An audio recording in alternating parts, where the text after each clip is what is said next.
Oi galera, vamos aqui para mais uma aula para o IFCE. O tema da nossa aula de hoje vai ser conjuntos numéricos. Vamos começar. Bem, conjuntos numéricos nada mais são do que conjuntos que vão reunir números, quaisquer tipos de números. E esses conjuntos vão ser denominados como números naturais, inteiros, racionais, irracionais e reais. Vamos ver aqui à frente algumas especificações sobre esses conjuntos numéricos. Então vamos aqui. O primeiro conjunto que a gente vai estar vendo vai ser o conjunto chamado de o conjunto dos números naturais. Ele vai ser sempre representado pela letra N e ele vai reunir todos os números que usamos para contar, incluindo zero. Como assim? Nos números naturais vão estar o 0, 1, 2, 3, 4, até o infinito, tá bom?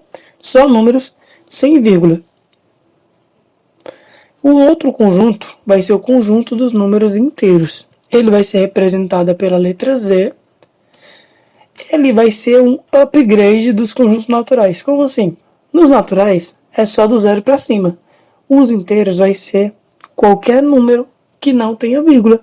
Ou seja, além de eu ter o 1, eu vou ter o menos 1. Além de eu ter o 10, eu vou ter o menos 10. Além de eu ter para o infinito, eu também vou ter para o menos infinito, tá bom? Então os números inteiros é como se eu pegasse os números naturais e acrescentasse lá os números negativos. Depois dos números inteiros, o conjunto vai ser o conjunto dos números racionais. Ele vai ser representado pela letra Q. Ele vai reunir todo número que pode ser escrito em forma de fração. Todo número que der para escrever em forma de fração vai ser um número racional. Então, vale lembrar o seguinte. Um número, por exemplo, 1. O 1 é natural e o 1 é inteiro, beleza? Beleza. Ele é racional? Você se pergunta isso. 1 é racional? Aí eu te pergunto, dá para escrever 1 de forma de fração? Pensa comigo. 1. Ele não é a mesma coisa que 1 dividido por 1? Isso aqui é uma fração, não é? Então, o número 1 é um número racional.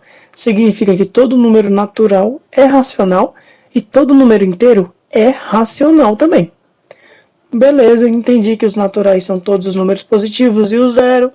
Os números inteiros são os números positivos e negativos, lembrando que não pode ter vírgula.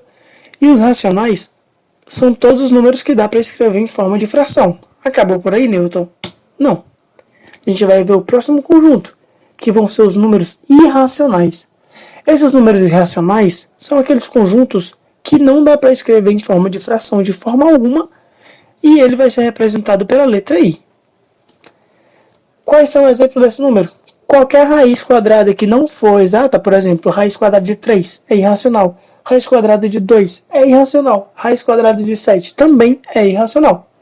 São números, olha, que vai ter vírgula, e depois da vírgula eles vão ser infinitos, e nunca vai repetir. Nunca vai repetir, lembra disso. Ele não é periódico. Por exemplo, se eu pegar 3 e dividir por 10, dá 0,33333 infinitamente, não é? Só que vai sempre repetir esse 3. Aqui não. Aqui nunca repete. Vai ser 1, 4, 1, 5, 9, 2 e assim por diante. Outro exemplo. 1,2, 0, 3, 0, 4, 0. Tá vendo? Vai repetindo. Nunca vai repetir. E por último a gente vai ter um conjunto chamado dos conjuntos dos números reais, que nada mais é do que tudo junto. Tudo. Os reais, ele junta todos os conjuntos.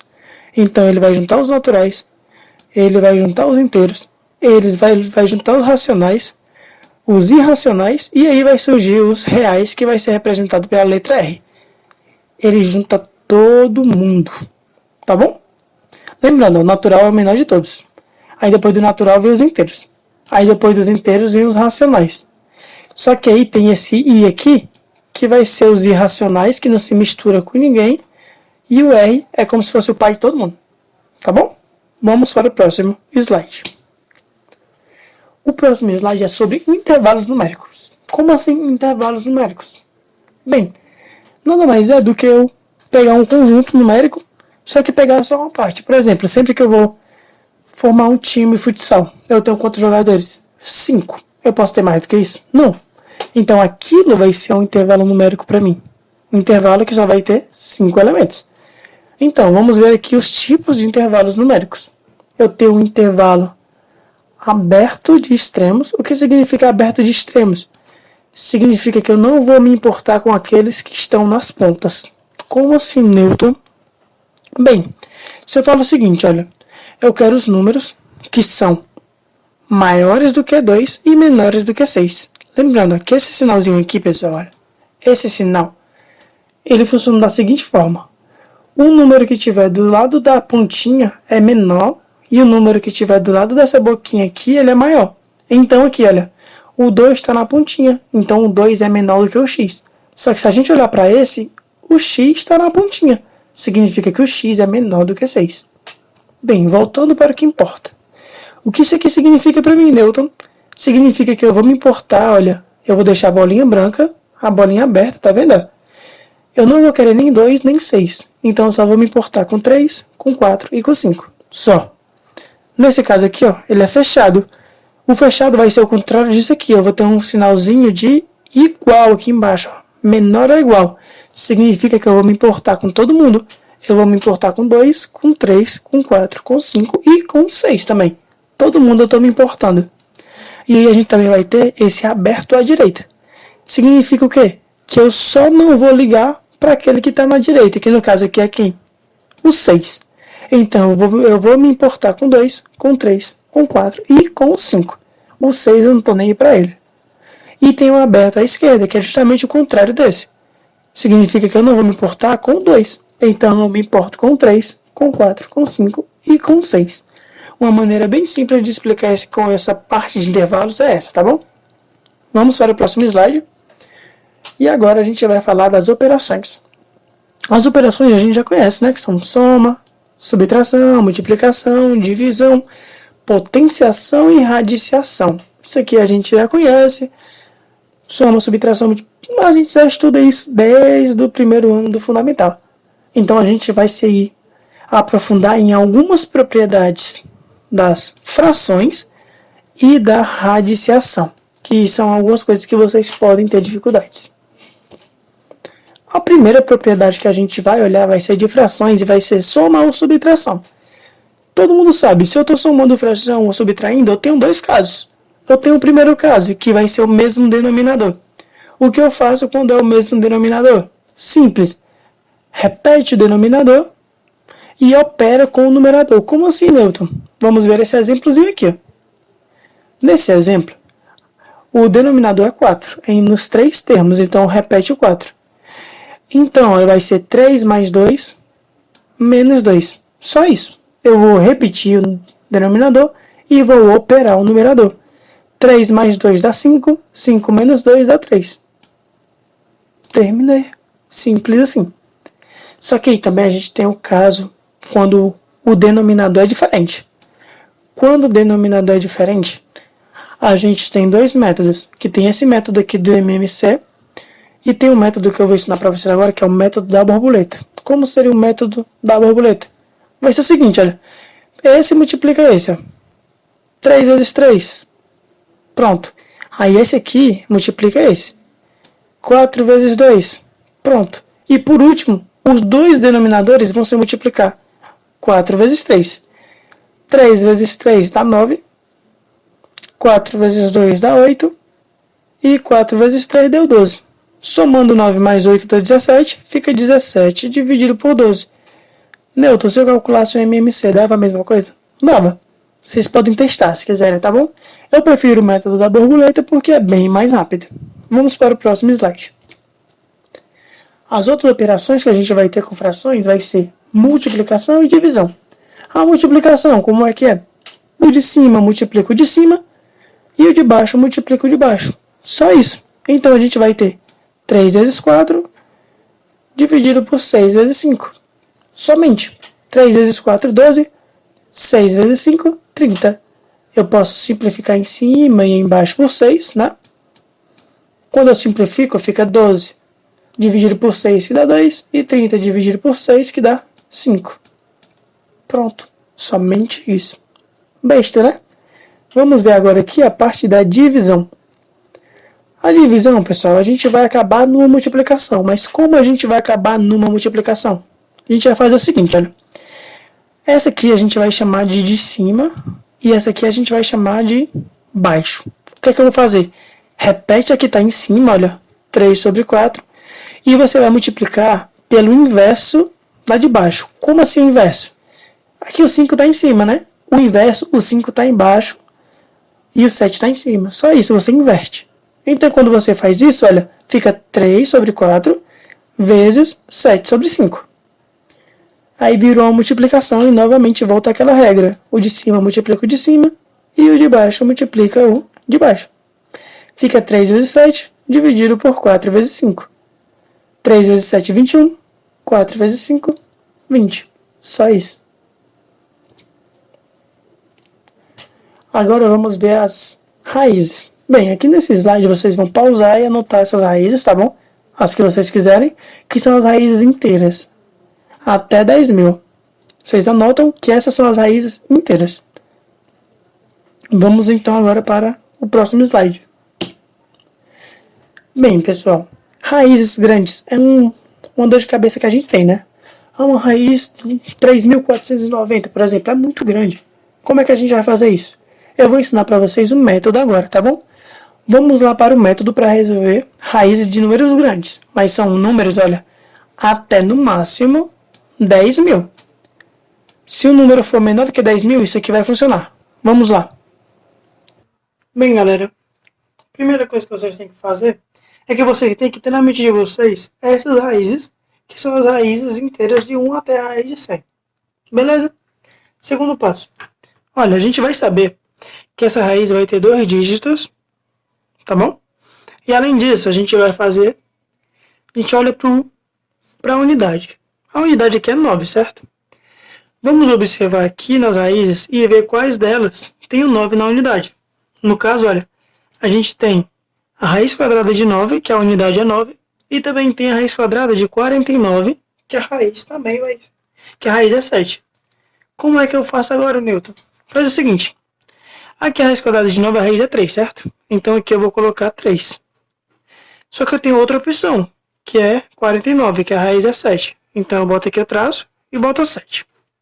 Ou seja, a unidade vai ser 3 ou a unidade vai ser 7. E agora o que é que eu faço? Agora a gente vai fazer o seguinte, olha, preste atenção no passo. Esse 2 aqui a gente vai cancelar, a gente cancela o segundo número, que seria a dezena no caso. Sobrou 13. E agora você vai olhar aqui, olha, qual dessas raízes, qual tem um número menor do que 13, só que está mais perto. No caso, olha, é raiz de 9, né? Que está mais perto de 13, só que é menor. Então aqui, olha, quem é a raiz de 9? 3. Eu coloco 3. O que isso significa para mim? Significa que ou a raiz desse númerozão enorme vai ser 33, ou vai ser 37. Eu tenho 2 métodos de saber. O primeiro método é o mais complicado, que é eu fazer 33 vezes 33 e 37 vezes 37. Qual é o outro método? O outro método é o seguinte, olha. Aqui é 3, certo? Quem é o próximo número depois do 3? É o 4. Eu vou multiplicar o 3 pelo seu sucessor. 3 vezes 4, que deu 12. Nesse caso aqui, quem é maior? O 13 ou o 12? Bem, é claro que é o 13. Se o 13 é maior do que esse produto, significa que eu vou usar o maior valor, que no caso vai ser 37. Não, e se fosse menor, se aqui fosse por acaso 11, então a gente usaria o menor valor, que seria o 33. Somente isso. Vamos para outro exemplo, que no caso seria 8.649. 8.649. Eu quero saber a raiz, certo? Primeiro passo, olha para a unidade. Quem termina com 9? De novo, né? Vai ser 3 ou 7. Que são a raiz de 9 e a raiz de 49. Então, vamos lá. Ou vai ser 3 ou vai ser 7. Elimina a dezena, sobrando 86. Qual é o número aqui mais perto de 86, só que menor? no caso é 81. Significa que aqui vai ser 9. Ou seja, ou é 93 ou é 97. Como é que eu vou saber? Quem é que vem depois do 9? O 10. Então vai ser 9 vezes 10. 9 vezes 10 dá 90. Olha, 90 é maior do que 86. Significa então que a gente vai pegar o menor número, ou seja, 93. Somente isso. Pronto. Tudo bem, agora vamos para o próximo slide. Aqui a gente vai ver, pessoal, as raízes não exatas, que é uma dor de cabeça, né, também. Tipo, raiz de 20, raiz de 40, como é que eu faço? É uma dorzinha de cabeça, mas a gente vai ver um método agora mais simples de aproximação que vai ser muito bom para vocês usarem nas provas. Vamos lá. Então, galera, nesse caso aqui, a gente vai ter uma fórmula, tá bom? Qual vai ser a fórmula? A fórmula é a seguinte. Raiz quadrada de n vai ser igual a n mais q dividido por 2 vezes a raiz quadrada de q. Ou seja, a raiz quadrada do número que a gente quer vai ser ele somado com a raiz inteira mais próxima dele, dividido por 2 vezes a raiz. Vamos lá para o primeiro exemplo. A gente quer, no caso, a raiz quadrada de 20. Então fica raiz quadrada de 20 vai ser igual a... Bem, a raiz quadrada mais próxima da raiz de 20 é a raiz de 16, não é? Então o nosso Q vai ser 16. Então vai ficar 20 mais 16 dividido por 2 vezes a raiz de 16, que é 4. Então a gente vai ter, olha, 20 mais 16 dá 36. 36 dividido por 2 vezes 4, que dá 8. Então basta fazer essa divisão. 36 dividido por 8. Aqui vai dar 4. 8 vezes 4, 32.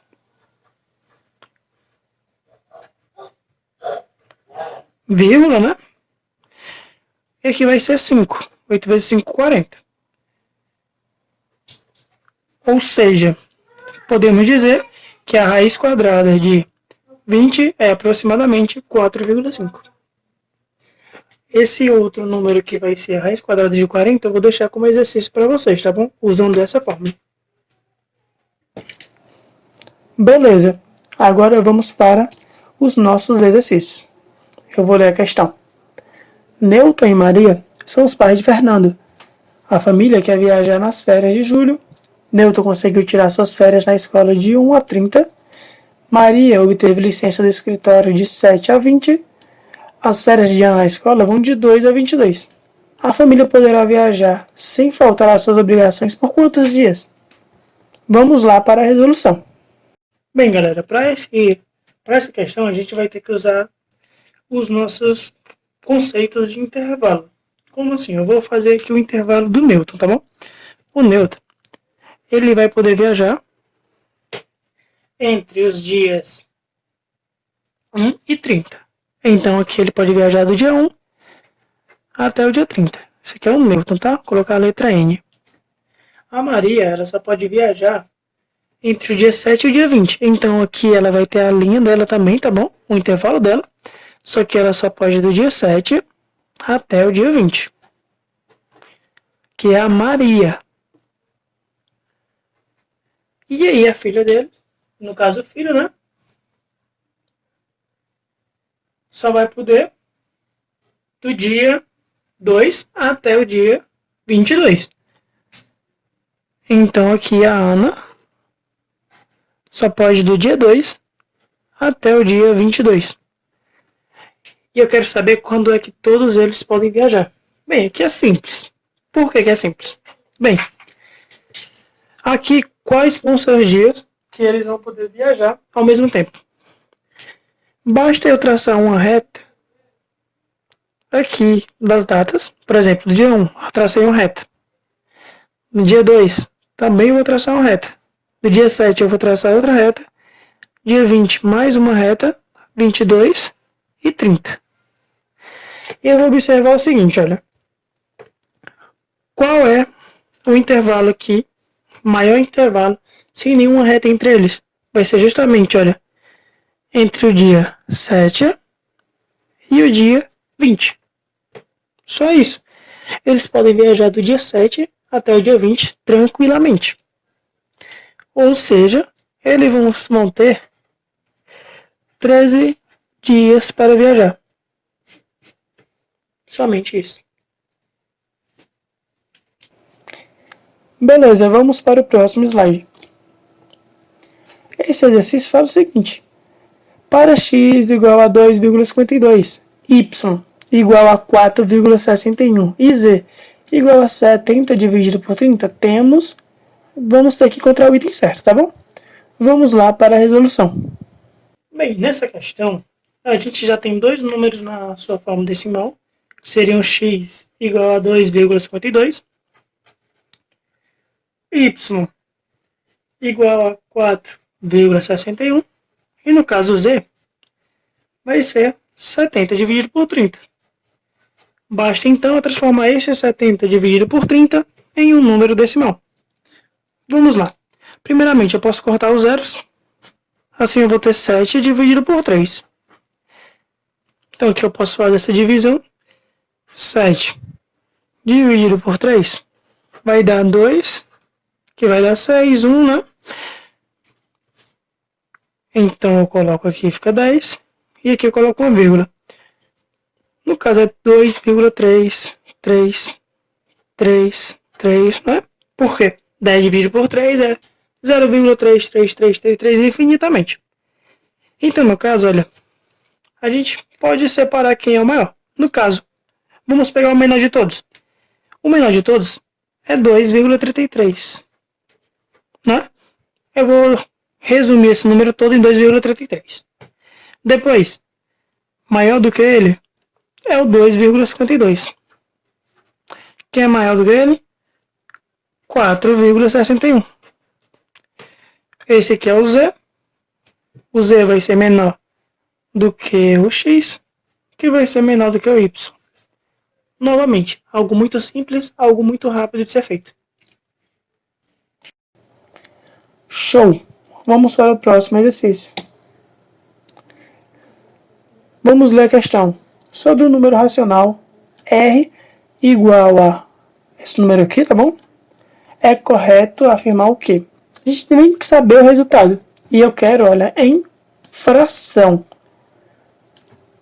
Vamos lá para a resolução. Bem, pessoal, nesse caso aqui a gente vai usar alguns conhecimentos da aula de hoje. Primeiramente, eu vou separar isso aqui em duas partes, tá bom? Eu vou primeiro resolver a parte de cima, depois eu resolvo a parte de baixo.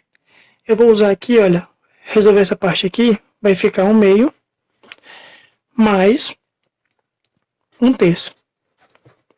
Eu posso fazer isso aqui por MMC, mas no caso eu vou usar aquele método da borboleta que eu expliquei. Vai ser 1 vezes 3, que vai dar 3. Repete isso na hora. Mais 2 vezes 1, que vai dar 2. Dividido por quanto? 2 vezes 3, que vai dar 6. Ou seja, isso aqui tudo nada mais é do que 5 sobre 6. Beleza. Vamos agora aqui, ó, para esse de baixo. Esse aqui de baixo é a mesma coisa que 1/4 menos 1/3. Novamente aqui eu posso usar o método da borboleta. Então vai ser 1 vezes 3, que vai dar 3. Menos, lembrando que eu sempre repito esse sinal, tá bom? 4 vezes 1, que vai dar 4. Dividido por 4 vezes 3, que deu 12. Então isso aqui é 3 menos 4 menos 1, dividido por 12. Agora eu vou substituir tudo. Quando eu substituo, eu vou ter que vai ser 5 sobre 6, dividido por menos 1 sobre 12. Agora virou uma divisão de frações. O que eu faço? Repito o primeiro. O primeiro, no caso aqui, é 5 sobre 6. E multiplico pelo inverso do segundo. O inverso do segundo, se aqui é menos 1 sobre 12, o inverso é 12 sobre menos 1. Assim, multiplico o de cima pelo de cima e o de baixo pelo de baixo. Eu vou ter que vai ser 5 vezes 12 dá 60. 6 vezes menos 1 é menos 6. Eu posso simplificar em cima e embaixo por 6. Aqui eu vou ter que vai ser 10 dividido por menos 1. Pronto, somente isso. Beleza. Então agora podemos ir para esse último exercício, que fala o seguinte: aproximando os valores de raiz de 7 e raiz de 8 até a segunda casa decimal, obtemos 2,65 e 2,82, respectivamente. Aproximando o valor de 1 dividido por raiz de 7 mais raiz de 8 até a segunda casa decimal, obtemos que valor? Vamos para a resolução. Bem, pessoal, aqui a primeira coisa que a gente tem que fazer é substituir os valores de raiz de 7 e raiz de 8. Então isso aqui vai ser 1 dividido por 2,65 mais 2,82. Lembrando que quando eu vou somar isso aqui, eu tenho que lembrar daquela regrazinha que vai ficar vírgula embaixo de vírgula, tá bom? Então isso aqui seria 2,65 mais 2,82, que se eu somar vai dar 7, 6 mais 4 vai dar 14, sobe 1 porque virou centena, 2 mais 2, 4, mais 1 subiu 5, desce a vírgula. Então isso aqui é 1 dividido por 5,47. Beleza, Newton, como é que eu faço essa divisão? Fica assim, olha. Para eu eliminar essa vírgula, são duas casas. Então eu posso igualar isso aqui botando 2 zeros em cima. Então fica 100, porque eu vou acrescentar 2 zeros, dividido por 547. Tá bom? Essa divisão aqui eu vou deixar como atividade para vocês. É uma coisa bem simples, vocês conseguem fazer isso brincando. Beleza, então agora terminamos tudo, tá? Eu queria agradecer a vocês pela atenção, espero que tenham entendido. Eu vou deixar aqui na descrição uma lista de exercícios sobre a aula de hoje para que vocês possam resolver, tá bom? Muito obrigado e bons estudos!